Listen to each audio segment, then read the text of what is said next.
자, 여러분 반갑습니다. 대기업에서 기업들의 은밀한 속사정을 알려주는 화학 담당 멘토 황호준입니다. 자, 오늘 LG 화학에 대해서 얘기를 해볼 건데 온탕과 냉탕을 오가는 기간이라고 제가 정리를 할 수가 있겠는데 크게 두 가지 주제가 있습니다. 2차 전지 시장의 수요 부진 그리고 그 여파에 대해서 얘기를 할 거고 인도 가스 누출 발생 사건이 2020년도에 있었죠. 요거에 대해서 잠깐 얘기를 하고 악재만 있는 것이 아니라 호재도 충분히 있습니다. 그거에 대해 다 설명드릴 텐데 메인 키워드는 이거예요. 테슬라발 훈풍과 유럽 중국발 전기차 관세 여부가 상당히 중요하게 된 시점이다 라고 정리를 할 수가 있겠습니다. 자, 본 내용 시청자 여러분들 구독과 좋아요 알림 설정 남겨주시면 다음번 LG화학에 대한 최신 소식 누구보다 빠르게 받아볼 수 있으니까 여러분들 구독과 좋아요 한 번씩 꾹꾹 부탁드리겠습니다. 자, 본 내용 바로 거두절미하고 시작하겠습니다. 자, 온탕과 냉탕을 오가고 있다라고 정리를 할 수가 있는데 에코프로 광풍이 불었던 요 기간이 있죠. 2020년도부터 2021년도에는 2차 전지 관련된 기업인 우리나라의 대부분의 기업들이 같이 덩달아 상승하는 그런 모습을 보여줬었죠.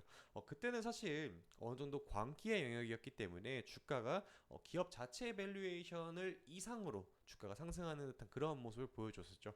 많게는 10배 가까이 올라갔던 에코프로라든지 이러한 기업들이 정말 우후죽순 많이 나왔던 시간이기 때문에 이 관련된 기업들까지 덩반 상승하는 그런 모습을 보여줬고 그때의 매수세는 정말 엄청나게 강력했습니다. 그 누구도 예상을 못했었고 그만큼 강력했던 상승 이후에 필연적으로 나올 수밖에 없는 게 원래 기업의 가치대로 회귀하는 게 그 사이클이죠.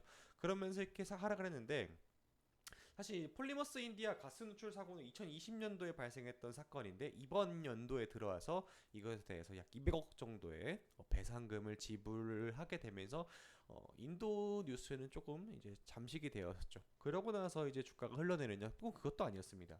발생했던 연도는 사실 이때였는데 요구 기간이었는데 이때는 광풍이었던 시절이기 때문에 쭉 다시 말아 올려줬고 그 이후는 전방 산업의 침체 그리고 테슬라의 전기차 시장에 대한 점유율, 침투율이 조금 떨어지게 되면서 천천히 이제 주가가 빠지게 되었죠.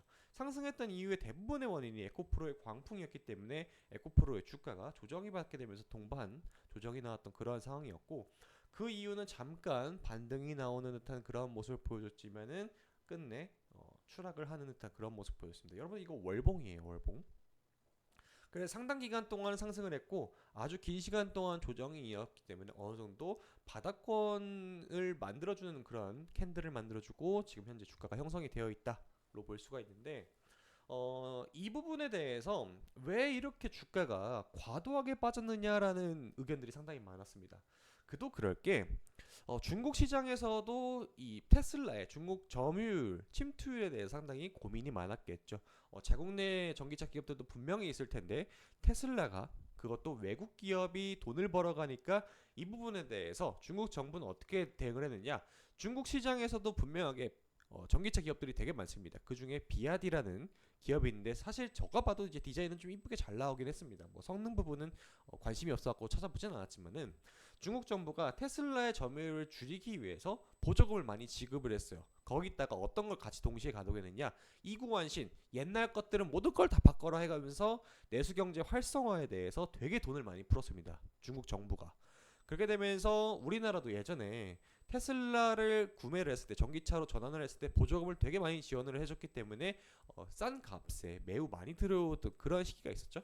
딱 그게 맞물렸던 겁니다. 그러니까 어떻게 되겠습니까? 당연히 여기 검정색 캔들이 비아디의 점유율입니다. BYD의 점유율인데 2021년도부터 보조금을 풀기 시작하니까 테슬라와의 격차를 천천히 줄이다가 지금은 23년도부터 완전히 추월을 하게 됐죠. 23년도 말부터. 당연히 그렇게 되면 테슬라의 중국 시장 점유율 어떻겠습니까? 꺾이기 시작하겠죠. 그러면서 하락을 했고 이에 따라서 테슬라발 매출이 많았던 그리고 중국 시장의 전기차 시장에 2차 전지 납품을 주로 했었던 이 LG 화학 쪽에서도 타격이 있을 수밖에 없었던 그런 시기가 복합적으로 작용을 했다라고 볼 수가 있겠습니다. 그러면서 비아디의 실적은 계속해서 2023년도에 거의 피크치를 쳤고 현재는 조금 더 꺾이고 있는 상황입니다.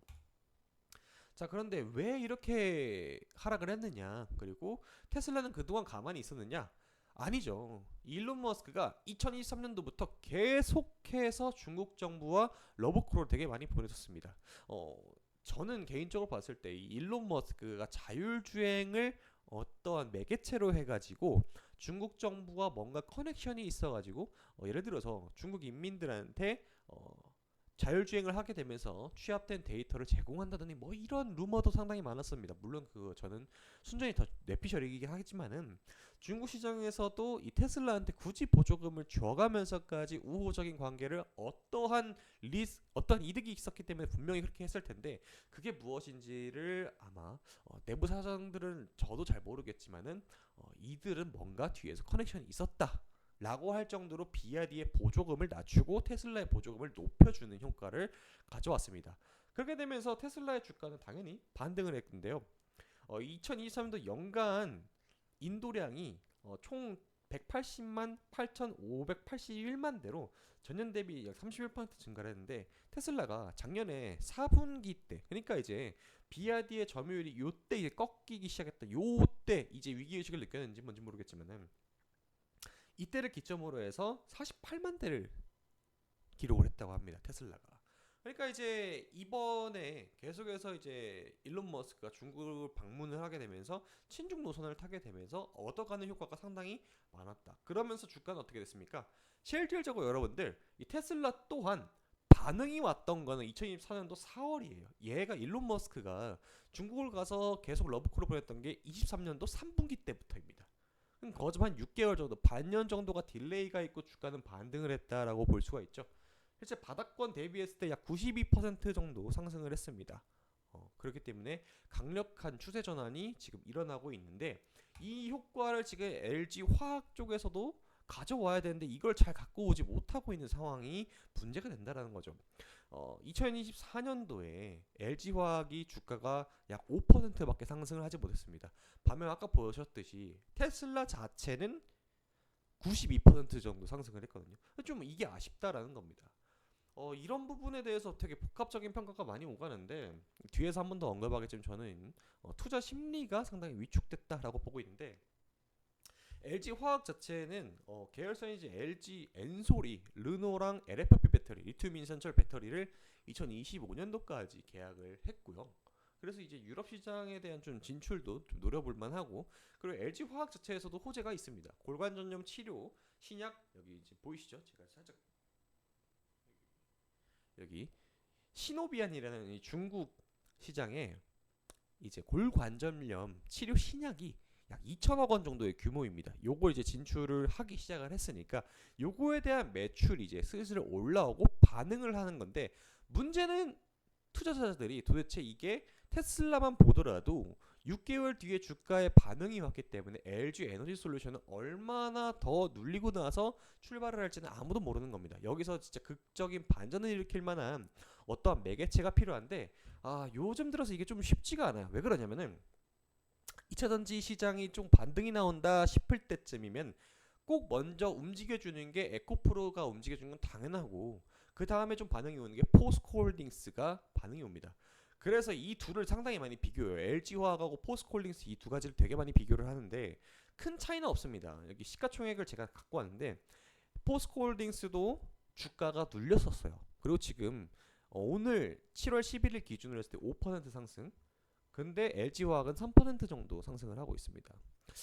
조금 아쉽죠. 예, 이건 월봉이에요. LG화학은 너무 미미해서 제가 지금 3%를 갖고 왔는데 시가총액 차이는 크게 나지 않습니다. 6조 정도 포스코홀딩스가 조금 앞서고 있고 LG화학도 뒤처지지는 않습니다. 그러면 이제 무엇이 문제느냐?